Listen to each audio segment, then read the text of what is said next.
নমস্কার বন্ধুরা, আপনাদের সবাইকে স্বাগতম। আজকের ভিডিওটি এমন একটি বিষয় নিয়ে যেটি বর্তমানে ভারতের লক্ষ লক্ষ মানুষ ব্যবহার করছেন নিজেদের ভবিষ্যৎকে এক আর্থিক নিরাপত্তা গড়ে তুলতে। সেই বিষয়টি হলো মিউচুয়াল ফান্ড। আপনি হয়তো অনেকবার শুনেছেন মিউচুয়াল ফান্ড সহি হ্যায়, এসআইপি শুরু করুন, মিউচুয়াল ফান্ডে টাকা রাখুন, এইসব শব্দ আপনারা শুনেছেন। কিন্তু আপনার মনে হয়তো প্রশ্ন এসেছে, মিউচুয়াল ফান্ড আসলে কি? এখানে কি টাকা রাখা নিরাপদ? এতে কি সবাই লাভ করে? বা শেয়ার বাজার পড়ে গেলে কি হবে? নতুন একজন মানুষ কিভাবে শুরু করবে? এই প্রশ্নগুলোর উত্তরই আজকের সিরিজে আমরা সহজ ভাষায় জানব। একটা কথা শুরুতেই বলে রাখি, এই ভিডিওটি কোনো বিনিয়োগের পরামর্শ নয়, এটি শুধুমাত্র শিক্ষামূলক উদ্দেশ্যে তৈরি। নমস্কার বন্ধুরা, সোমনাথ ফাইন্যান্স চ্যানেলে আপনাদেরকে স্বাগত। আপনাদের যদি রং বেরঙের এডিট, নকল জোর করে করা ভয়েস ওভার পছন্দ, তাহলে এই চ্যানেলটি আপনার জন্য না। আপনি তাহলে এই চ্যানেলটা স্কিপ করে যান। কিন্তু যদি আপনি সিম্পল সহজ ভাষায় একজন বিগিনার হিসাবে মিউচুয়াল ফান্ড বুঝতে চান, তাহলে এই চ্যানেলটি এবং এই ভিডিওটি আপনার জন্য। কথা দিচ্ছি, এই ভিডিও দেখার পর আপনাদের আর অন্য কোনো ভিডিওতে যাওয়ার প্রয়োজন নেই।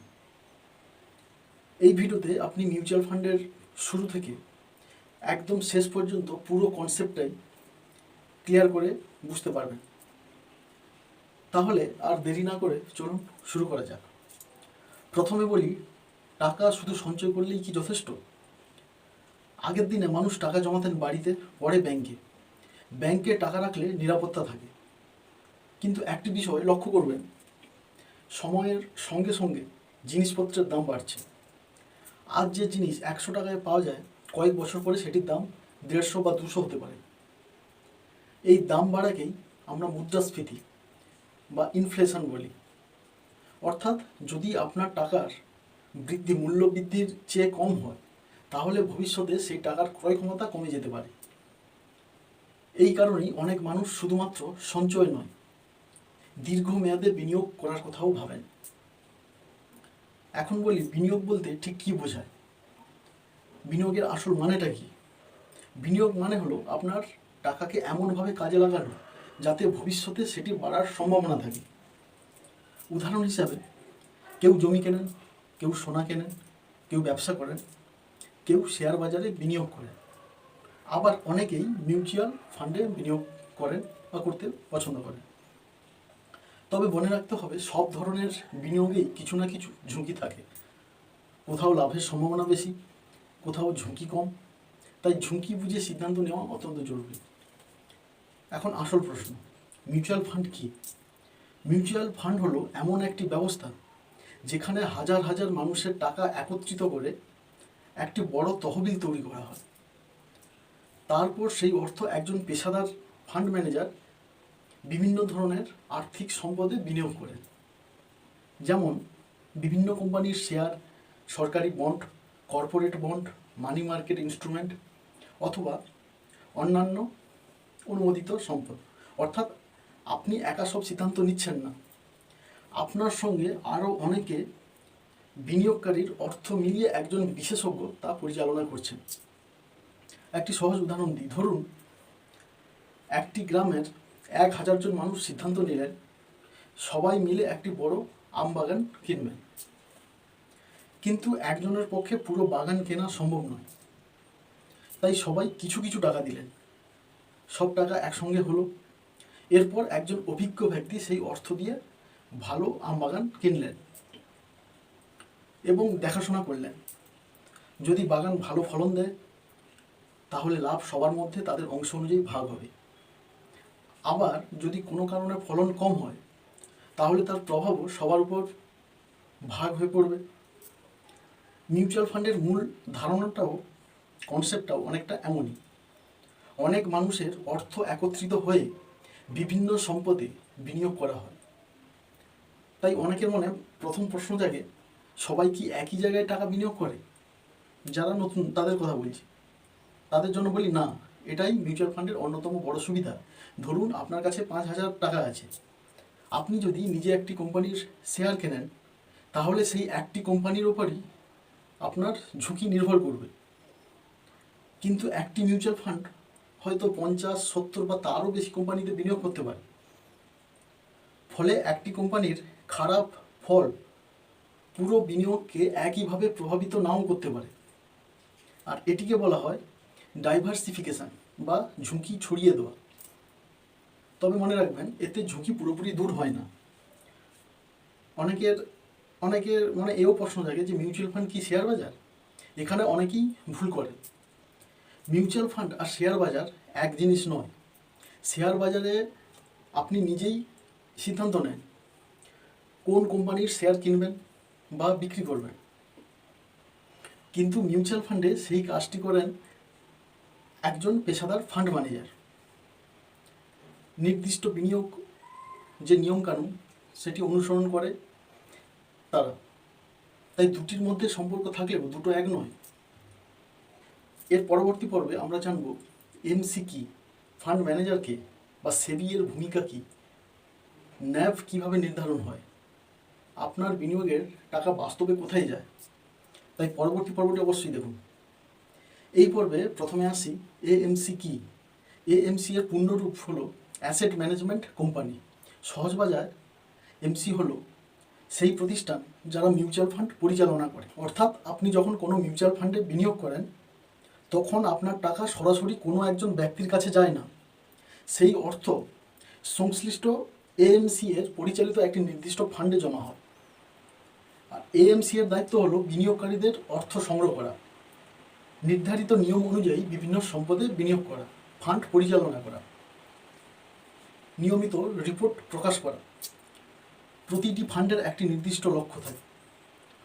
যেমন কোনো ফান্ড বড় কোম্পানিতে বিনিয়োগ করে, আবার কোনো ফান্ড মাঝারি বা ছোট কোম্পানিতে অথবা বন্ডে বিনিয়োগ করে। এখানে আপনাদের মনে প্রশ্ন হতে পারে, ফান্ড ম্যানেজারকে? এর উত্তর আরেকটা প্রশ্নের মধ্যে লুকিয়ে আছে। প্রশ্নটি হলো, এত বড় অঙ্কের টাকা পরিচালনা করেন কে? এর উত্তরই হলো ফান্ড ম্যানেজার। ফান্ড ম্যানেজার হলেন সেই পেশাদার ব্যক্তি বা দল যারা গবেষণা করে মার্কেটের রিপোর্ট অনুযায়ী সিদ্ধান্ত নেন কোন সম্পদে কতটা বিনিয়োগ করা হবে। তারা বিভিন্ন বিষয় বিশ্লেষণ করেন, যেমন কোম্পানির আর্থিক অবস্থা, ব্যবসার সম্ভাবনা, বাজারের পরিস্থিতি কীরকম, অর্থনীতির পরিবর্তন। এরপর ফান্ডের উদ্দেশ্য অনুযায়ী বিনিয়োগের সিদ্ধান্ত নেন ফান্ড ম্যানেজাররা। তবে মনে রাখবেন, ফান্ড ম্যানেজার যতই অভিজ্ঞ হন না কেন, ভবিষ্যৎ কেউ নিশ্চিতভাবে বলতে পারেন না। তাই কোনো ফান্ডেই লাভের নিশ্চয়তা থাকে না। এখানে সেবি এর ভূমিকা কী থাকে? এখন প্রশ্ন আসতে পারে, যদি এমসি বা ফান্ড ম্যানেজার ভুল কাজ করে তাহলে কী হবে? ভারতের পুঁজিবাজারের নিয়ন্ত্রক সংস্থা হলো SEBI, securities and exchange board of India. এই সেবি এর কাজ হলো বিনিয়োগকারীদের স্বার্থ রক্ষা করা, নিয়ম তৈরি করা সেই অনুযায়ী। এএমসিগুলোর কার্যক্রম তদারকি করা, স্বচ্ছতা নিশ্চিত করার চেষ্টা করা। এর মানে এই নয় যে সেবি লাভের গ্যারেন্টি দেয়, বরং তারা নিয়মকানুন মানা হচ্ছে কিনা তা পর্যবেক্ষণ করে। এখন যদি আপনাদের মনে প্রশ্ন আছে আপনার টাকা কোথায় যায়, তাহলে বলি, অনেকেই ভাবেন টাকা জমা দেওয়ার পর সেটি কোথায় থাকে। ধরুন আপনি একটি ইকুইটি মিউচুয়াল ফান্ডে 5,000 টাকা বিনিয়োগ করলেন। সেই অর্থ ফান্ডের যে নিয়ম আছে সেটার অনুযায়ী বিভিন্ন কোম্পানির শেয়ারে বিনিয়োগ করা হতে পারে। আবার যদি আপনি ডেপ্ট ফান্ডে বিনিয়োগ করেন তাহলে সেই অর্থের বড় অংশ সরকারি বা কর্পোরেট বন্ডের মতো একটা ঋণ ভিত্তিক সম্পদে বিনিয়োগ হতে পারে। অর্থাৎ আপনি কোন ধরনের ফান্ডে বিনিয়োগ করছেন তার উপর নির্ভর করে আপনার অর্থ কোথায় বিনিয়োগ হবে। এবার আসি একটি খুব গুরুত্বপূর্ণ শব্দে, ন্যাভ মানে NAV এর পূর্ণরূপ নেট অ্যাসেট ভ্যালু। সহজভাবে বললে একটি মিউচুয়াল ফান্ডের প্রতি ইউনিটের মূল্যকে বলে এই ন্যাভ। ধরুন কোনো ফান্ডের মোট সম্পদের মূল্য এবং দায় দায়িত্ব হিসাব করার পর প্রতি ইউনিটের একটা মূল্য দাঁড়ালো 25 টাকা, তাহলে সেই ফান্ডের ন্যাভ হবে 25। আপনি যদি 2,500 টাকা বিনিয়োগ করেন এবং ন্যাভ 25 হয় তাহলে আপনি প্রায় 100 ইউনিট পাবেন। পরে যদি ন্যাভ বেড়ে 30 হয় তাহলে আপনার ইউনিটের মূল্যও বেড়ে যাবে। আবার ন্যাভ কমলেও আপনার বিনিয়োগের মূল্য কমতে পারে। তাই শুধুমাত্র এই ন্যাভ বেশি বা কম দেখে কোনো ফান্ড ভালো বা খারাপ এমন সিদ্ধান্ত নেওয়া ঠিক নয়। অনেকেই ভাবেন ন্যাভ বেশি মানেই কি ভালো। এটি নতুনদের সবচেয়ে সাধারণ ভুল ধারণার একটি। অনেকে ভাবেন 20 টাকা ন্যাভের ফান্ড ভালো, কিন্তু 200 টাকার ন্যাভের ফান্ড খারাপ। আসলে বিষয়টি এমন নয়। ন্যাভ হলো শুধু প্রতি ইউনিটের মূল্য। ফান্ডের মান নির্ভর করে তার বিনিয়োগের কৌশল, ঝুঁকি, লক্ষ্য এবং দীর্ঘমেয়াদী একটা পারফরমেন্স বেসিসে। তাই শুধুমাত্র ন্যাভ দেখে ফান্ড নির্বাচন করা উচিত নয়। এই ন্যাভ কিন্তু প্রত্যেক দিন বদলায়। যেহেতু ফান্ডের ভেতরের শেয়ার বা অন্যান্য সম্পদের মূল্য প্রতিদিন পরিবর্তিত হতে পারে, তাই ন্যাভও পরিবর্তন হয়, কখনো বাড়ে কখনো কমে। এটি বাজারের স্বাভাবিক বৈশিষ্ট্য। দীর্ঘমেয়াদী বিনিয়োগ অনেককেই প্রতিদিনের ওঠানামার পরিবর্তে নিজের লক্ষ্য ও সময়সীমার দিকে বেশি গুরুত্ব দেয়। এর পরের অংশগুলোতে আমরা এমন 3টি বিষয় নিয়ে আলোচনা করব যা মিউচুয়াল ফান্ডে বিনিয়োগের স্তম্ভ বলা যায়। এই বিষয়গুলি হলো এসআইপি কি, লামসাম কি, কম্পাউন্ডিং কি এবং এটি কেন এত গুরুত্বপূর্ণ। চলুন শুরু করা যাক। এসআইপি কি? এসআইপি এর ফুল ফর্ম হলো সিস্টেমেটিক ইনভেস্টমেন্ট প্ল্যান। সহজ বাজার, এসআইপি হলো এমন একটি পদ্ধতি যেখানে আপনি নির্দিষ্ট সময় অন্তর, সাধারণত প্রতি মাসে, একটি নির্দিষ্ট পরিমাণ অর্থ মিউচুয়াল ফান্ডে বিনিয়োগ করেন। উদাহরণ হিসেবে ধরুন, আপনি সিদ্ধান্ত নিলেন প্রতি মাসে 500 টাকা বিনিয়োগ করবেন। তাহলে প্রতি মাসে 500 করে আপনার বিনিয়োগ চলতে থাকবে যতদিন আপনি চালিয়ে যেতে চান। এটি অনেকটা মাসিক সঞ্চয়ের অভ্যেসের মতো। তবে সেই অর্থ বিনিয়োগ করা হয় মিউচুয়াল ফান্ডে। এসআইপি কেন এত জনপ্রিয়? অনেক মানুষের পক্ষে একসঙ্গে বড় অঙ্কের টাকা বিনিয়োগ করা সম্ভব হয় না, কিন্তু প্রতি মাসে অল্প অল্প করে টাকা বিনিয়োগ করা তুলনামূলক অনেকটা সহজ। এছাড়া নিয়মিত বিনিয়োগ করলে বাজারের প্রতিদিনের ওঠানামা নিয়ে সিদ্ধান্ত নেওয়ার চাপও কমে যায়। আর এ কারণেই অনেক দীর্ঘমেয়াদী বিনিয়োগকারী এসআইপির যে পদ্ধতি সেটি ব্যবহার করেন। একটি বাস্তব উদাহরণ দিই। ধরুন রাহুল এবং অমিত দুজনই বিনিয়োগ করতে চান। রাহুল প্রতি মাসে 1000 টাকা করে এসআইপি শুরু করলেন। অমিত অপেক্ষা করতে লাগলেন, বাজার আরও কমুক তারপর শুরু করব। 1 বছর পরে দেখা গেল রাহুল নিয়মিত বিনিয়োগ চালিয়ে গেছেন, অমিত এখনও সঠিক সময়ের অপেক্ষা। এই উদাহরণটি দেখায় যে অনেক সময় নিয়মিত বিনিয়োগ বাজারের সঠিক সময় ধরার চেয়ে বেশি গুরুত্বপূর্ণ হতে পারে। তবে এটি কোনো নিশ্চয়তা নয় যে সব পরিস্থিতিতে একই ফল হবে। এবার আসি লামসামে। লামসামের অর্থ হলো একেবারে পুরো টাকা বিনিয়োগ করা, একবার একটা টাকা বিনিয়োগ করা। ধরুন আপনি বোনাস হিসাবে কোথা থেকে একটা 1 লাখ টাকা পেলেন। আপনি যদি পুরো টাকাটি একেবারেই মিউচুয়াল ফান্ডে বিনিয়োগ করেন, সেটি হবে লামসাম বিনিয়োগ। এই পদ্ধতিতে বাজারের অবস্থা সম্পর্কে সচেতন থাকা আরও গুরুত্বপূর্ণ হতে পারে, কারণ আপনি পুরো অর্থ একবারেই বিনিয়োগ করছেন। এবারে যদি আপনারা বলেন এসআইপি নাকি লামসাম, এই প্রশ্নের একটি নির্দিষ্ট কোনো উত্তর নেই। যদি আপনার কাছে নিয়মিত আয় থাকে এবং ধীরে ধীরে বিনিয়োগ করতে চান, তাহলে এসআইপি একটি জনপ্রিয় পদ্ধতি আপনার হিসেবে। আর যদি আপনার কাছে আগে থেকেই বড় অঙ্কের কোনো অর্থ থাকে, তাহলে কেউ কেউ লামসাম বিনিয়োগে বিবেচনা করেন। কোনটি আপনার জন্য উপযুক্ত হবে তা নির্ভর করে আপনার আর্থিক লক্ষ্য, ঝুঁকি গ্রহণের ক্ষমতা এবং আপনার নিজের ব্যক্তিগত পরিস্থিতির ওপর। এখন আসি সবচেয়ে গুরুত্বপূর্ণ বিষয়গুলোর একটিতে, কম্পাউন্ডিং। কম্পাউন্ডিং বলতে বোঝায় শুধু মূল টাকাই নয়, সেই টাকার আয় থেকেও ভবিষ্যতে আবার আয় হওয়ার সম্ভাবনা। এটিকে অনেকেই চক্রবৃদ্ধি প্রভাব বলে থাকেন, মানে চক্র আকারে আপনার টাকা বাড়তে থাকবে। একটি সহজ উদাহরণ দিলে বুঝতে পারবেন। ধরুন আপনি 10,000 টাকা বিনিয়োগ করলেন। প্রথম বছরে আপনার বিনিয়োগের মূল্য বাড়ল, পরের বছরে সম্ভাব্য বৃদ্ধি শুধু মূল 10,000-এর ওপর নয়, আগের বছরের বৃদ্ধি সহ মোট মূল্য থেকেও হতে পারে। এভাবেই দীর্ঘ সময় ধরে একটা চক্রবৃদ্ধির প্রভাব কাজ করতে পারে। তবে মনে রাখবেন, বাজার ভিত্তিক বিনিয়োগে রিটার্ন নির্দিষ্ট নয়। কোনো বছর মূল্য বাড়তে পারে, আবার কোনো বছর কমতেও পারে। অনেকে বলেন, আমার হাতে এখন খুব কম টাকা আছে। কিন্তু বিনিয়োগের ক্ষেত্রে শুধু টাকার পরিমাণ নয়, সময়ও একটি গুরুত্বপূর্ণ বিষয়। যত বেশি সময় ধরে নিয়মিত বিনিয়োগ করা যায়, তত বেশি সময় এই কম্পাউন্ডিংয়ের সম্ভাব্য প্রভাব কাজ করার সুযোগ পায়। তাই অনেকেই দীর্ঘমেয়াদী লক্ষ্য নিয়ে বিনিয়োগ করে। এখন এই ক্ষেত্রে নতুনদের জন্য কিছু গুরুত্বপূর্ণ পরামর্শ দিই। আপনি যদি নতুন হন, ছোট অঙ্ক দিয়ে শুরু করতে পারেন। এমন অর্থ বিনিয়োগ করবেন না যা খুব শিগগিরই আপনার কোনো কাজে দরকার হবে। আর বাজার পড়ে গেলে আতঙ্কিত হয়ে কোনো কিছু সিদ্ধান্ত নেবেন না। বিনিয়োগের আগে ফান্ড সম্পর্কে পড়ুন এবং বুঝুন, রিসার্চ করুন, নিজের লক্ষ্য অনুযায়ী পরিকল্পনা করুন। ভিডিওর পরবর্তী অংশে আমরা জানব ইকুইটি ফান্ড কী, ডেবিট ফান্ড কী, হাইব্রিড ফান্ড কী, ইন্ডেক্স ফান্ড কী, কোন ধরনের ফান্ড কাদের জন্য উপযুক্ত হতে পারে।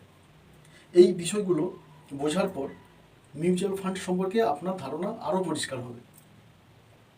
চলুন শুরু করি। প্রথম বলি, কেন এত ধরনের মিউচুয়াল ফান্ড? ধরুন 5 জন মানুষের 5 রকম লক্ষ্য থাকে, সবার তো একরকম হয় না। একজন 20 বছর পর অবসরের জন্য টাকা জমাতে চান, আরেকজন 3 বছরের মধ্যে একটি গাড়ি কিনতে চান, কেউ আবার চান তুলনামূলক কম ঝুঁকি নিয়ে বিনিয়োগ করতে। সব মানুষের লক্ষ্য যখন এক নয়, তখন সবার জন্য একই ধরনের মিউচুয়াল ফান্ডও উপযুক্ত হবে না। এই কারণেই বিভিন্ন ধরনের ফান্ড রয়েছে। ইকুইটি ফান্ড হলো এমন একটি মিউচুয়াল ফান্ড যেখানে মূলত বিভিন্ন কোম্পানির শেয়ারে বিনিয়োগ করা হয়। এই ধরনের ফান্ডে বাজারের ওঠানামার প্রভাব তুলনামূলক বেশি দেখা যায়। যদি শেয়ার বাজার ভালো করে, তাহলে ফান্ডের মূল্য বাড়তে পারে, আবার বাজার খারাপ হলে এর মূল্য কমতেও পারে। তাই ইকুইটি ফান্ডে সম্ভাব্য রিটার্ন বেশি হতে পারে, তবে ঝুঁকিও সাধারণত বেশি হয়। ধরুন একটি ইকুইটি ফান্ড ভারতের 70টি বড় কোম্পানির শেয়ারে বিনিয়োগ করছে। যদি এই কোম্পানিগুলোর ব্যবসা ভালো চলে, তাহলে ফান্ডের মূল্য বাড়ার সম্ভাবনা থাকে। আবার যদি বাজারে বড় ধরনের পতন হয়, তাহলে ফান্ডের মূল্যও কমতে পারে। এটি স্বাভাবিক একটা বাজারের একটা ঝুঁকির অংশ হিসাবে দেখানো হয়। ডেব্ট ফান্ড সাধারণত এমন একটি আর্থিক উপকরণে বিনিয়োগ করে যেগুলো ঋণভিত্তিক, যেমন সরকারি bond, corporate bond, treasury bill, অন্যান্য ঋণভিত্তিক সিকিউরিটি। এই ধরনের ফান্ডে সাধারণত বাজারের ওঠানামা ইকুইটি ফান্ডের তুলনায় কম হতে পারে, মানে ঝুঁকি অনেকটা কম। তবে এখানেও ঝুঁকি সম্পূর্ণ শূন্য নয়। সুদের হার পরিবর্তন হয়, ইস্যুকারীর আর্থিক অবস্থা এবং অন্যান্য কারণে ডেব্ট ফান্ডের মূল্যও পরিবর্তিত হতে পারে। হাইব্রিড ফান্ড হলো এমন একটি ফান্ড যেখানে শেয়ার এবং বন্ড দুই ধরনের সম্পদেই বিনিয়োগ করা হয়। ভালো করে বুঝুন ব্যাপারটা। অর্থাৎ একটি অংশ ইকুইটিতে এবং আরেকটি অংশ ডেপ্থে থাকে, মানে ডেপ্থ ফান্ডে থাকে। এর উদ্দেশ্য হলো সম্ভাব্য বৃদ্ধি এবং তুলনামূলক স্থিতিশীলতার মধ্যে ভারসাম্য রাখার চেষ্টা করা। হাইব্রিড ফান্ডেরও বিভিন্ন ধরন রয়েছে। কোনোটি ইকুইটিতে বেশি বিনিয়োগ করে, আবার কোনোটি ডেপথে বেশি গুরুত্ব দেয় বিনিয়োগ করে। ইন্ডেক্স ফান্ড কি? এখন আসি ইন্ডেক্স ফান্ডে। এটি বর্তমানে নতুন বিনিয়োগকারীদের মধ্যে একটি বেশ আলোচিত বিষয়। ইন্ডেক্স ফান্ড হলো, এর কাজ হলো কোনো নির্দিষ্ট বাজার সূচককে অনুসরণ করার একটা চেষ্টা। উদাহরণ হিসেবে বলি আপনাদেরকে, যদি কোনো ইন্ডেক্স ফান্ড নিফটি 50-কে অনুসরণ করে, তাহলে সেই সূচককে থাকা কোম্পানিগুলোর অনুপাতে বিনিয়োগ করার চেষ্টা করে। এখানে সাধারণত ফান্ড ম্যানেজার সে প্রতিদিন শেয়ার বেছে নেওয়ার পরিবর্তে নির্দিষ্ট সূচক অনুসরণ করেন। এবারে যদি বলি অ্যাক্টিভ ফান্ড এবং ইন্ডেক্স ফান্ডের পার্থক্য। অ্যাক্টিভ ফান্ডে ফান্ড ম্যানেজার গবেষণা করে, রিসার্চ করে কোনো শেয়ার কেনা বা বিক্রি হবে সেই সিদ্ধান্ত নেন। অন্যদিকে ইন্ডেক্স ফান্ড একটি নির্দিষ্ট সূচককে অনুসরণ করার চেষ্টা করে। দুই ধরনের ফান্ডেরই নিজস্ব একটা বৈশিষ্ট্য রয়েছে। কোনটি ভালো হবে তার কোনো একক কোনো উত্তর নেই। এটি বিনিয়োগকারীর লক্ষ্য কী, ঝুঁকি গ্রহণের ক্ষমতা এবং পছন্দের উপর নির্ভর করে। একটি বিষয় মনে রাখা খুব জরুরি, অনেকে মনে করেন মিউচুয়াল ফান্ড মানেই লাভ। এটি সঠিক নয়। সব ধরনের মিউচুয়াল ফান্ডেই কিছু না কিছু ঝুঁকি রয়েছে। ইকুইটি ফান্ডে বাজার ঝুঁকি বেশি হতে পারে, ডেপ্ট ফান্ডে সুদের হার ও ঋণ সংক্রান্ত ঝুঁকি থাকতে পারে, আর হাইব্রিড ফান্ডেও বাজারের একটা প্রভাব থাকে। ইন্ডেক্স ফান্ডও যে যে সূচককে অনুসরণ করে, সেই সূচক কমলে এর মূল্যও কমতে পারে। তাই কোনো ফান্ডেই লাভের গ্যারেন্টি নেই। আপনি নতুন হলে আপনাকে এটা প্রথম বুঝতে হবে। আপনি কি করবেন না, আপনার লক্ষ্য কী, কতদিন বিনিয়োগ করতে চান, বাজারে ওঠানামা হলে আপনি মানসিকভাবে কতটা প্রস্তুত। এই প্রশ্নগুলোর উত্তর জানলে সঠিক সিদ্ধান্ত নেওয়া অনেকটা সহজ হয়। কোনো বন্ধু, আত্মীয় বা সোশ্যাল মিডিয়ার কথা শুনে বিনিয়োগ করা একদমই উচিত না। নিজে বুঝে এবং প্রয়োজনে আপনার ফান্ড কতটা, সেই হিসাবে কোনো ভালো আর্থিক পরামর্শকের সঙ্গে আলোচনা করে সিদ্ধান্ত নিন। আচ্ছা, এরপর আমরা জানবো আরেকটি গুরুত্বপূর্ণ বিষয়, large cap, mid cap, small cap, flexi cap এবং মাল্টি ক্যাপ ফান্ড। অনেকেই এই নামগুলো শুনে বিভ্রান্ত হয়ে যান, কিন্তু ভিডিওটি শেষ পর্যন্ত দেখলে বিষয়টি খুব সহজ হয়ে যাবে। প্রথমেই জেনে নেই এই ক্যাপ শব্দটির অর্থ। এখানে সিএপি বলতে মার্কেট ক্যাপিটালাইজেশনকে বোঝানো হয়। সহজ ভাষায় একটি কোম্পানির মোট বাজার মূল্যকে মার্কেট ক্যাপিটালাইজেশন বলা হয়। সাধারণভাবে বাজার মূল্যের ভিত্তিতে কোম্পানিগুলোকে বড়, মাঝারি এবং ছোট এই তিনটি ভাগে একটা ভাগ করা হয়ে থাকে। লার্জ ক্যাপ ফান্ড মূলত বড় এবং প্রতিষ্ঠিত কোম্পানিগুলোতে বিনিয়োগ করে। এই ধরনের কোম্পানিগুলো সাধারণত বহু বছর ধরে ব্যবসা করছে এবং তাদের বাজারে শক্তপোক্ত অবস্থায় রয়েছে। উদাহরণ হিসেবে ভারতের বড় ব্যাংক, তথ্য প্রযুক্তি বা জ্বালানি খাতের কোনো সুপরিচিত কোম্পানি, এগুলি একটি লার্জ ক্যাপ শ্রেণীতে থাকতে পারে। এই ধরনের ফান্ডে তুলনামূলক একটা স্থিতিশীলতা দেখা যেতে পারে, তবে বাজার ঝুঁকি এখানেও থাকে। ধরুন আপনি একটি ক্রিকেট দল বানাচ্ছেন। আপনি যদি জাতীয় দলের অভিজ্ঞ খেলোয়াড়দের বেছে নেন, তাহলে দলটি তুলনামূলকভাবে একটা জয়সূচক বা স্থিতিশীল হতে পারে। লার্জ ক্যাপ ফান্ডকে অনেকেই এই উদাহরণের সঙ্গে তুলনা করেন। এখানে সাধারণত বড় ও প্রতিষ্ঠিত কোম্পানিতে বিনিয়োগ করা হয় এইসব ফান্ড দ্বারা। আর মিড ক্যাপ ফান্ড মানে মাঝারি আকারের কোম্পানিতে বিনিয়োগ করে। এই কোম্পানিগুলো ইতিমধ্যে ভালো অবস্থানে আছে, তবে ভবিষ্যতে আরও বড় হওয়ার সম্ভাবনা থাকতে পারে। তবে মনে রাখতে হবে, সম্ভাবনার সঙ্গে ঝুঁকিও থাকতে পারে। আর বাজার ভালো থাকলে মিড ক্যাপ ফান্ড ভালো পারফর্ম করতে পারে, আবার বাজার খারাপ হলে ওঠানামাও বেশি হতে পারে। স্মল ক্যাপ ফান্ড ছোট আকারের কোম্পানিতে বিনিয়োগ করে। এই কোম্পানিগুলোর ভবিষ্যতে দ্রুত বৃদ্ধি পাওয়ার সম্ভাবনা থাকতে পারে, তবে ঝুঁকিও সাধারণত বেশি হয়। এই কারণে স্মল ক্যাপ ফান্ড এর মূল্য তুলনামূলকভাবে বেশি ওঠানামা করতে পারে। যারা এই ধরনের ফান্ড নেন তারা সাধারণত দীর্ঘমেয়াদী দৃষ্টিভঙ্গি নিয়ে এগোন, তবে এটি সবার জন্য উপযুক্ত হবে এমন নয়। খুব সহজভাবে বুঝলে, লার্জ ক্যাপ তুলনামূলক কম ওঠানামা, মিড ক্যাপ মাঝারি মাত্রায় ওঠানামা, আর স্মল ক্যাপ তুলনামূলক বেশি ওঠানামা। তবে মনে রাখবেন, এটি একটি সাধারণ ধারণা। বাস্তবে বাজার পরিস্থিতি অনুযায়ী ফল ভিন্ন হতে পারে। এরপর একটি ইন্টারেস্টিং তথ্য দিই দুটি ফান্ড সম্পর্কে। ফ্লেক্সি ক্যাপ ফান্ড এর একটি বিশেষ বৈশিষ্ট্য হলো, এই ফান্ডের ফান্ড ম্যানেজার বাজার পরিস্থিতি অনুযায়ী লার্জ ক্যাপ, মিড ক্যাপ এবং স্মল ক্যাপ এই তিন ধরনের কোম্পানিতেই বিনিয়োগ করতে পারেন। অর্থাৎ একটি নির্দিষ্ট শ্রেণীতে সীমাবদ্ধ থাকে না এরা। এই কারণে এই ধরনের ফান্ডে বিনিয়োগের কৌশল সময়ের সঙ্গে সঙ্গে পরিবর্তিত হতে পারে। আর মাল্টি ক্যাপ ফান্ডও বড়, মাঝারি এবং ছোট এই তিন ধরনের কোম্পানিতেই বিনিয়োগ করে। তবে এর ক্ষেত্রে বিনিয়োগের একটি নির্দিষ্ট কাঠামো বা নিয়ম একটা অনুসরণ করা হয়।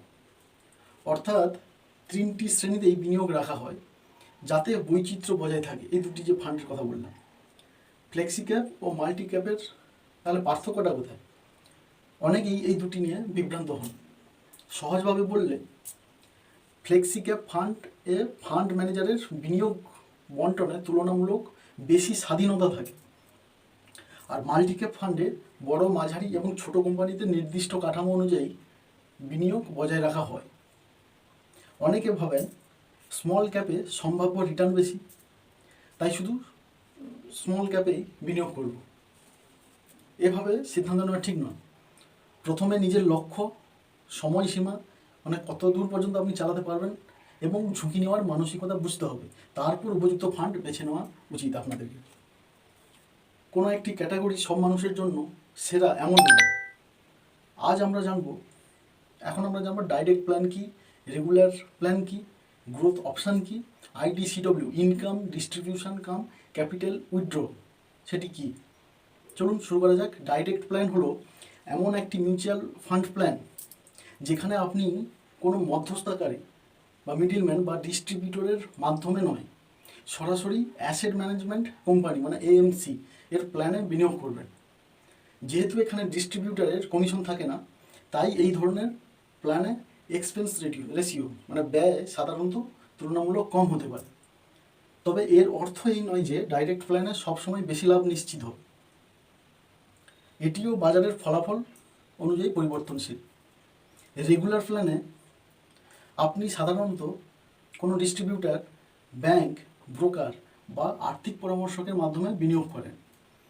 এই ব্যবস্থায় তারা বিভিন্ন পরিষেবা দিতে পারেন, যেমন ফান্ড নির্বাচন সম্পর্কে একটা দিক নির্দেশনা করতে পারেন, বিনিয়োগের প্রক্রিয়ায় আপনাকে সহায়তা করতে পারেন, নথিপত্রে আপনাকে সাহায্য করতে মানে ডকুমেন্টেশনে, আর নিয়মিত পরিষেবা। এই পরিষেবার জন্য একটি কমিশন যুক্ত থাকতে পারে, যা এক্সপেন্স রেশিও এর অংশ হিসাবে প্রতিফলিত হতে পারে।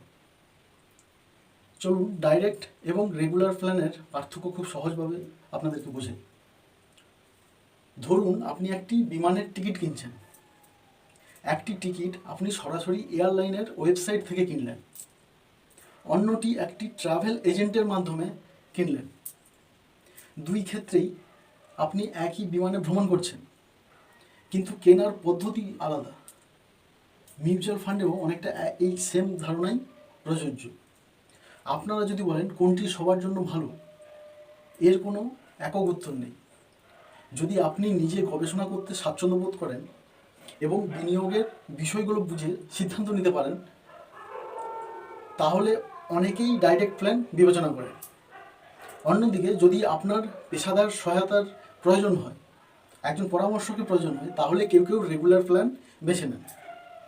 আপনার সিদ্ধান্ত আপনার প্রয়োজন, জ্ঞান এবং আপনার সুবিধাটা কী সেই উপরই নির্ভর করবে। এখন আসি গ্রোথ অপশান। গ্রোথ অপশানে ফান্ড থেকে অর্জিত আয় পুনরায় একই ফান্ডে বিনিয়োগ করার চেষ্টা করা হয়, অর্থাৎ নিয়মিত অর্থ বিতরণ না করে সেই অর্থ ফান্ডের মধ্যেই থেকে ভবিষ্যতে আরও সেটি বৃদ্ধির সম্ভাবনায় অংশ নেয়। এই কারণে দীর্ঘমেয়াদী বিনিয়োগকারীদের মধ্যে গ্রোথ অপশান প্রায় আলোচিত হয়। তবে ভবিষ্যতের রিটার্ন কখনোই নিশ্চিত নয়, এটা করে না। এরপর IDCW সম্বন্ধে আপনাদেরকে বলি। IDCW এর ফুল ফর্ম হলো ইনকাম ডিস্ট্রিবিউশন কাম ক্যাপিটাল উইথড্র। এই অপশানে ফান্ডের যে নিয়মকানুন এবং প্রযোজ্য শর্ত অনুযায়ী সময়ে সময়ে বিনিয়োগকারীদের কাছে অর্থ বিতরণ করা হতে পারে। তবে একটি গুরুত্বপূর্ণ বিষয় হলো IDCW এর অর্থ বিতরণ নিশ্চিত নয়। এটি ফান্ডের সিদ্ধান্ত, প্রযোজ্য নিয়ম এবং পরিস্থিতির উপর নির্ভর করে। এছাড়া অর্থ বিতরণ হলে ফান্ডের ন্যাভ অনুযায়ী সেটি সমানভাবে ভাগ হতে পারে। ধরুন দুই বন্ধু একই ধরনের ফান্ডে বিনিয়োগ করলেন। রাহুল গ্রোথ অপশান বেছে নিলেন আর অমিত IDCW অপশান বেছে নিলেন।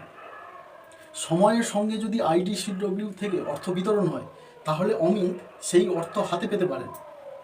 অন্যদিকে গ্রোথ অপশানে সেই অর্থ ফান্ডের মধ্যেই থেকে ফিউচারে সেটি বৃদ্ধিতে অংশ নেওয়ার চেষ্টা করে, মানে আপনার টাকাকে বাড়াতে চেষ্টা করে।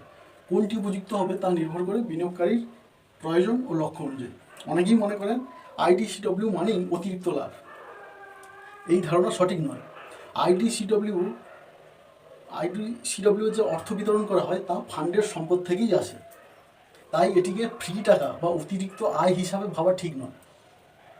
তাই কোনো অপশান বেছে নেওয়ার আগে সেটি কীভাবে কাজ করে তা ভালোভাবে বোঝা অত্যন্ত জরুরি।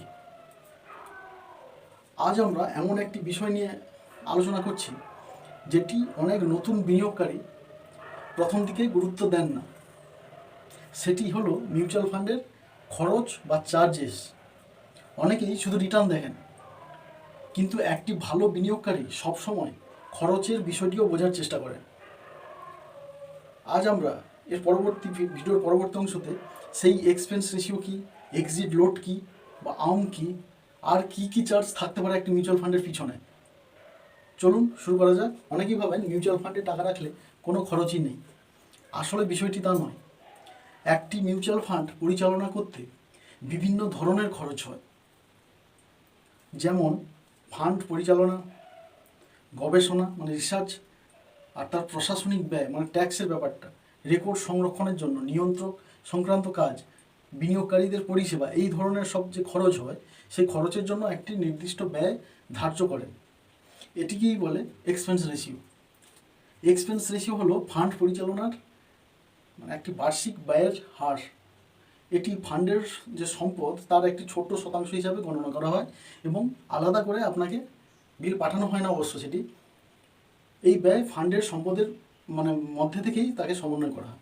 ধরুন দুটি একই ধরনের ফান্ড রয়েছে, প্রথম ফান্ডের এক্সপেন্স রেশিও হলো 0.60%, দ্বিতীয় ফান্ডের এক্সপেন্স রেশিও হলো মানে 1.80%। অন্য সব বিষয় যদি একই রকম হয় তাহলে দীর্ঘ সময়ে কম এক্সপেন্স রেশিও থাকা ফান্ডে ব্যয়ের প্রভাব তুলনামূলক কম হতে পারে। তবে শুধুমাত্র এক্সপেন্স রেশিও কম বলেই কোনো ফান্ডকে ভালো বলা যায় না। ফান্ডের লক্ষ্য, ঝুঁকি, পরিচালনার যে মান এবং অন্যান্য বিষয়ও গুরুত্বপূর্ণ। আগের পর্বে আমরা জেনেছিলাম ডাইরেক্ট প্ল্যানে সাধারণত কোনো ডিস্ট্রিবিউটার কমিশন থাকে না। এই কারণেই অনেক ক্ষেত্রে ডাইরেক্ট প্ল্যানের এক্সপেন্স রেশিও রেগুলার প্ল্যানের তুলনায় কম হতে পারে। তবে কোনো প্ল্যান আপনার জন্য উপযুক্ত হবে তা আপনার অবশ্যই নিজের প্রয়োজনের উপর নির্ভর করে। এবার আসি এক্সিট লোডে। এক্সিট লোড হলো এমন একটি চার্জ যা কিছু মিউচুয়াল ফান্ডে নির্দিষ্ট সময়ের আগে ইউনিট বিক্রি বা রিডিম করলে মানে টাকা তুলে নিলে সেই সময় প্রযোজ্য হতে পারে। সব ফান্ডে এক্সিট লোড থাকে না এবং যেখানে থাকে সেখানে তার নিয়ম এক এক ফান্ডে এক এক রকম হতে পারে। তাই বিনিয়োগের আগে সংশ্লিষ্ট যে স্কিম তার নিয়মকানুন পড়া অত্যন্ত গুরুত্বপূর্ণ। ধরুন কোনো একটি ফান্ডের নিয়ম আছে 1 বছরের মধ্যে ইউনিট বিক্রি করলে এক্সিট লোড প্রযোজ্য হবে। আপনি যদি 6 মাসের মাথায় ইউনিট বিক্রি করেন তাহলে সেই নিয়ম অনুযায়ী চার্জ কাটা হতে পারে। কিন্তু যদি নির্ধারিত সময়ের পরে বিক্রি করেন তাহলে হয়তো এক্সিট লোড এক্ষেত্রে প্রযোজ্য হবে না। এটি সম্পূর্ণ নির্ভর করে সংশ্লিষ্ট ফান্ডের শর্তের উপর। এরপর আপনাদের আরেকটি গুরুত্বপূর্ণ তথ্য দিই। এম কি মানে AUM। এই AUM এর ফুল ফর্ম হলো অ্যাসেটস আন্ডার ম্যানেজমেন্ট। সহজ ভাষায় কোনো মিউচুয়াল ফান্ড বর্তমানে মোট কত অর্থ পরিচালনা করছে সেটি AUM। উদাহরণ হিসেবে যদি কোনো ফান্ডে মোট 10,000 কোটি টাকা বিনিয়োগ থাকে তাহলে সেই ফান্ডের AUM হবে 10,000 কোটি। AUM বেশি মানেই কি ভালো? এটি একটি সাধারণ ভুল ধারণা। অনেকেই ভাবেন বড় AUM মানেই সবচেয়ে ভালো ফান্ড। আসলে বিষয়টি এত সহজ নয়। বড় AUM মানে ফান্ডটি অনেক বিনিয়োগকারীর অর্থ পরিচালনা করছে, কিন্তু শুধুমাত্র আম দেখে কোনো ফান্ডের গুণমান বিচার করা ঠিক নয়। ফান্ডের উদ্দেশ্য, ঝুঁকি, বিনিয়োগের ধরন এবং দীর্ঘমেয়াদী ধারাবাহিকতা এসবও যথেষ্ট গুরুত্বপূর্ণ। মিউচুয়াল ফান্ডে বিনিয়োগের সময় বা পরে কিছু অন্যান্য খরচ বা করও প্রযোজ্য হতে পারে। যেমন কি সেটা? ট্যাক্স, সিকিউরিটিজ লেনদেন সংক্রান্ত কিছু খরচ যেখানে যেমন প্রযোজ্য, স্কিম ভেদে আরও অন্যান্য সব ব্যয় থাকে। তবে এগুলো সব ফান্ডে একই রকম নয়। তাই বিনিয়োগের আগে সংশ্লিষ্ট স্কিমের নথি পড়া অত্যন্ত জরুরি। একটি ভালো ফান্ড বেছে নেওয়ার সময় শুধু সম্ভাব্য রিটার্ন দেখবেন না, এগুলোও দেখার চেষ্টা করুন। এক্সপেন্স রেশিও কী, এক্সিট লোডের নিয়ম, ফান্ডের লক্ষ্য, ঝুঁকির মাত্রা আপনার বিনিয়োগের সময়সীমা, সঠিক সিদ্ধান্ত নেওয়ার জন্য সব বিষয় একসঙ্গে বিবেচনা করা উচিত। নেক্সট পর্বে আমরা এমন একটি বিষয় নিয়ে কথা বলবো যেটি অনেক নতুন বিনিয়োগকারী প্রথমে বুঝতে পারেন না। মিউচুয়াল ফান্ডে ট্যাক্স বা কর কীভাবে কাজ করে। মনে রাখবেন, কর সংক্রান্ত নিয়ম সময় সময় পরিবর্তিত হতে পারে, তাই বিনিয়োগের আগে সর্বশেষ সরকারি নিয়ম বা একজন যোগ্য কর পরামর্শকের সঙ্গে পরামর্শ করা ভালো, যদি আপনার লং টার্ম সিচুয়েশন থাকে। আজ আমরা জানবো ক্যাপিটাল গেইন কী, শর্ট টার্ম ক্যাপিটাল গেইন কী বা লং টার্ম ক্যাপিটাল গেইন কী, ইএলএসএস কী বা ট্যাক্স সেভিং মিউচুয়াল ফান্ড কী আছে। চলুন শুরু করি। ট্যাক্স কেন দিতে হয়? ধরুন আপনি একটি সম্পদ কিনলেন এবং পরে সেটি বেশি দামে বিক্রি করলেন। যে অতিরিক্ত অর্থ আপনি পেলেন তাকেই ক্যাপিটাল গেইন বলা হয়। কিছু ক্ষেত্রে এই লাভের ওপর সরকারের নির্ধারিত নিয়ম অনুযায়ী ট্যাক্স পে করতে হতে পারে। মিউচুয়াল ফান্ডের ক্ষেত্রেও একই ধরনের ধারণা প্রযোজ্য। ক্যাপিটাল গেইন কি? ধরুন আপনি একটি মিউচুয়াল ফান্ডে 50,000 টাকা বিনিয়োগ করলেন, কয়েক বছর পরে সেই বিনিয়োগের মূল্য হয়ে গেল 70,000। এখানে 20,000 হলো আপনার সম্ভাব্য ক্যাপিটাল গেইন। এই লাভের ওপর কর লাগবে কিনা এবং কতটা লাগবে যদি লাগে তা নির্ভর করে বিভিন্ন বিষয়ের ওপর, যেমন ফান্ডের ধরন, কতদিন বিনিয়োগ ছিল, সেই সময়কার কী করের নিয়ম ছিল। শর্ট টার্ম ক্যাপিটাল গেইন, আপনি যদি তুলনামূলক কম সময়ের মধ্যে আপনার ইউনিট বিক্রি করেন তাহলে সেটি শর্ট টার্ম ক্যাপিটাল গেইন হিসাবে গণ্য হতে পারে। তবে কম সময় বলতে ঠিক কতদিন তা ফান্ডের ধরন এবং যে প্রচলিত যে ট্যাক্সের নিয়ম তার উপর নির্ভর করে। তাই নির্দিষ্ট সময়সীমা সব ধরনের ফান্ডের জন্য এক নয়। লং টার্ম ক্যাপিটাল গেইন, আপনি যদি দীর্ঘ সময় ধরে বিনিয়োগ ধরে রাখেন এবং পরে তা বিক্রি করেন তাহলে সেটি লং টার্ম ক্যাপিটাল গেইন হিসাবে বিবেচিত হতে পারে। এখানেও ট্যাক্সের নিয়ম নির্ভর করে ফান্ডের ধরন। ট্যাক্স সেভিং মিউচুয়াল ফান্ডে ভারতে একটি বিশেষ ধরনের ইকুইটি মিউচুয়াল ফান্ড রয়েছে যাকে ইএলএসএস বলা হয়। ইএলএসএস এর পূর্ণরূপ হলো ইকুইটি লিঙ্কড সেভিং স্কিম।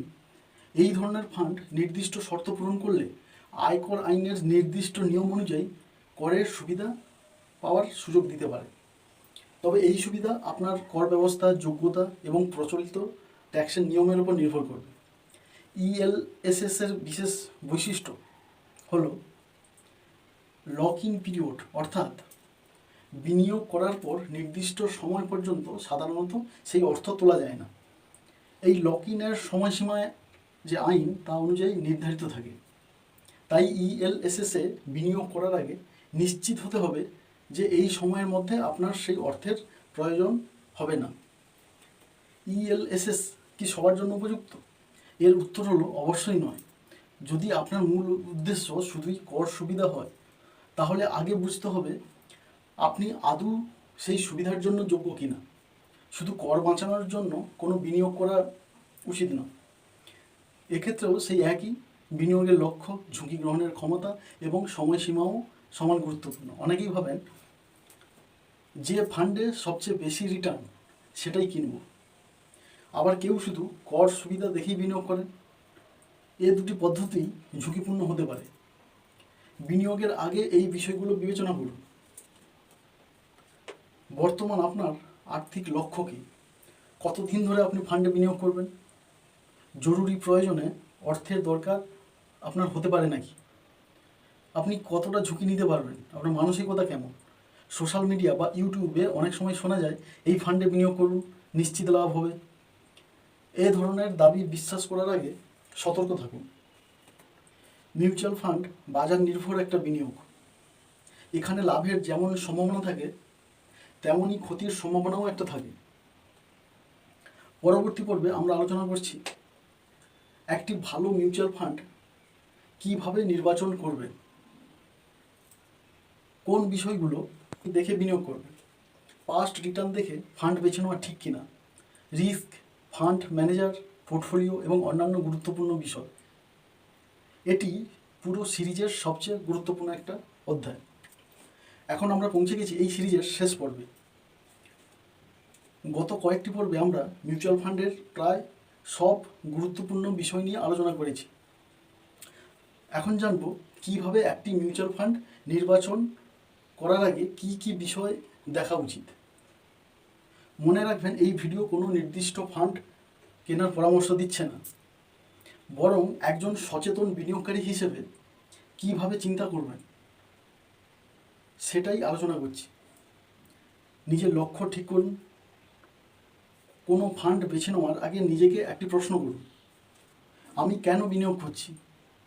অবসর জীবনের জন্য, বা ভবিষ্যতে সন্তানের পড়াশোনার জন্য, বাড়ি কেনার জন্য, নাকি দীর্ঘমেয়াদে একটা ভালো রকমের একটা আর্থিক ব্যবস্থা গড়ে তোলার জন্য? লক্ষ্য পরিষ্কার না হলে সঠিক ফান্ড নির্বাচন করাও কঠিন হয়ে যায় অনেকটা। কতদিন বিনিয়োগ করবেন? বিনিয়োগের সময়সীমা খুবই গুরুত্বপূর্ণ। নিজেকে জিজ্ঞাসা করুন, এই টাকা কি আগামী 1-2 বছরের মধ্যে দরকার হবে, নাকি 10-15 বছর বিনিয়োগ করে আপনি ধরে রাখতে পারবেন বিনিয়োগটাকে? অনেক মিউচুয়াল ফান্ড দীর্ঘমেয়াদী দৃষ্টিভঙ্গি নিয়ে বিবেচনা করা হয়, তাই সময়সীমা আগে থেকেই ঠিক করা জরুরি। এবারে একটি গুরুত্বপূর্ণ প্রশ্ন, বাজার যদি কয়েক মাসের জন্য পড়ে যায়, তাহলে কি আপনি আতঙ্কিত হয়ে বিনিয়োগ তুলে নেবেন? যদি উত্তর হ্যাঁ হয়, তাহলে আগে নিজের ঝুঁকি নেওয়ার মানসিকতা বুঝে নেওয়া অত্যন্ত দরকার। বিনিয়োগ শুধু সংখ্যার একটা বিষয় নয়, এটি মানসিক প্রস্তুতিরও বিষয়, যেটা অনেকেই ভাবেন না প্রথম থেকে। শুধুমাত্র অতীতের রিটার্ন দেখবেন না। নতুন বিনিয়োগকারীদের সবচেয়ে সাধারণ ভুল যেগুলো হয়, নতুন বিনিয়োগকারীরা ভুলগুলি করে, গত 5 বছরে এই ফান্ড সবচেয়ে বেশি রিটার্ন দিয়েছে তাই এটিই সেরা। এটি সঠিক ধারণা নয়। অতীতের ভালো পারফরম্যান্স ভবিষ্যতের ভালো ফল কোনোদিন নিশ্চিত করতে পারে না। তাই শুধু পুরনো রিটার্ন নয়, ফান্ডের লক্ষ্য, ঝুঁকি এবং ধারাবাহিকতাও দেখুন। পোর্টফোলিও বলতে বোঝায় ফান্ডটি কোন কোন কোম্পানি বা সম্পদে বিনিয়োগ করেছে। এটি দেখলে বোঝা যায় কোন খাতে বেশি বিনিয়োগ করা হয়েছে। আপনি কোথায় কোথায় বিনিয়োগ করেছেন, আপনার বিনিয়োগ কতটা বৈচিত্র্যময়। ফান্ডের কৌশল কী ধরনের, ফান্ড ম্যানেজার এবং ধারাবাহিকতা। ফান্ড ম্যানেজারের অভিজ্ঞতা গুরুত্বপূর্ণ হতে পারে, তবে শুধুমাত্র একজন ব্যক্তির উপর ভিত্তি করে সিদ্ধান্ত নেওয়া উচিত নয়। ফান্ডটি দীর্ঘ সময় ধরে কিভাবে পরিচালিত হয়েছে এবং তার বিনিয়োগ নীতি কতটা ধারাবাহিক সেটাও গুরুত্বপূর্ণ। নিজের গবেষণা করুন, নিজের রিসার্চ করুন। আজকাল ইউটিউব, ফেসবুক বা হোয়াটসঅ্যাপে অনেকেই বলেন এই ফান্ড কিনুন, ওই ফান্ড কিনলে নিশ্চিত লাভ হবে, এই অ্যাপে বিনিয়োগ করুন। এ ধরনের দাবি থেকে সতর্ক থাকুন। কোনো বিনিয়োগ করার আগে সেই স্কিমের তথ্যপত্র ভালোভাবে পড়ুন, ডিটেলস নিন, ঝুঁকি বুঝুন। প্রয়োজনে একজন সেবি নিবন্ধিত বিনিয়োগ পরামর্শের সঙ্গে আলোচনা করুন।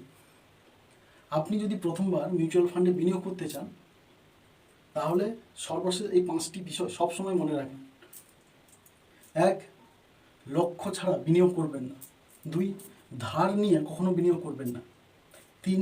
জরুরি প্রয়োজনের টাকা বিনিয়োগ করবেন না, আপনার কাছে রাখুন। 4. বাজার পড়লে আতঙ্কিত হয়ে কোনো সিদ্ধান্ত নেবেন না। 5. নিয়মিত শিখুন এবং ধৈর্য রাখুন। আপনি যদি এই সব বিষয় বুঝে থাকেন, তাহলে একজন নতুন বিনিয়োগকারী হিসেবে আপনার ভিত্তি অনেকটাই তৈরি হয়েছে। বন্ধুরা, মনে রাখবেন, বিনিয়োগের সবচেয়ে বড় শক্তি শুধু টাকা নয়, জ্ঞান এবং ধৈর্য। অল্প টাকা দিয়ে শুরু করলেও যদি নিয়মিত শেখেন, পরিকল্পনা করেন এবং দীর্ঘমেয়াদী একটি দৃষ্টিভঙ্গি রাখেন, তাহলে ভবিষ্যতের জন্য একটি শক্ত আর্থিক ভিত্তি গড়ে তোলার সম্ভাবনা তৈরি হয়। তবে প্রতিটি বিনিয়োগের আগে নিজের পরিস্থিতি বিবেচনা করুন এবং কোনো সিদ্ধান্ত তাড়াহুড়ো করে নেবেন না। বন্ধুরা, যদি এই মিউচুয়াল ফান্ড ফর বিগিনার্স সিরিজটি আপনাদের ভালো লেগে থাকে এবং নতুন কিছু শিখে থাকেন, তাহলে ভিডিওটিতে একটি লাইক করুন এবং কমেন্টে জানান এই সিরিজের কোন অংশটি আপনার বুঝতে অসুবিধা হচ্ছে বা কোন সিরিজটি আপনার উপকারে এসেছে। এমন আরও সহজ ভাষায় শেয়ার মার্কেট, মিউচুয়াল ফান্ড, ব্যক্তিগত ফাইন্যান্স বা ব্যাংকিং এবং অর্থনীতি নিয়ে নিয়মিত তথ্যবহুল ভিডিও পেতে চ্যানেলটিকে সাবস্ক্রাইব করুন এবং পাশের বেল আইকনটিকে অন করে রাখুন। যাতে নতুন ভিডিও আপলোড হলেই সবার আগে নোটিফিকেশান পান। আপনার বন্ধু, ভাই বা পরিবারের কেউ যদি মিউচুয়াল ফান্ড সম্পর্কে জানতে চান তাহলে এই পুরো ভিডিওটি তাদের সঙ্গে শেয়ার করুন। সঠিক আর্থিক জ্ঞান যত বেশি মানুষের কাছে পৌঁছবে ততই সবাই সচেতন একটা সিদ্ধান্ত নিতে পারবে। আজকের মতো এখানেই শেষ করছি। আমি সোমনাথ, আবারও দেখা হবে নতুন একটি তথ্যবহুল ভিডিও নিয়ে। ততক্ষণ পর্যন্ত ভালো থাকুন, সুস্থ থাকুন, নিরাপদ থাকুন। ধন্যবাদ। জয় হিন্দ।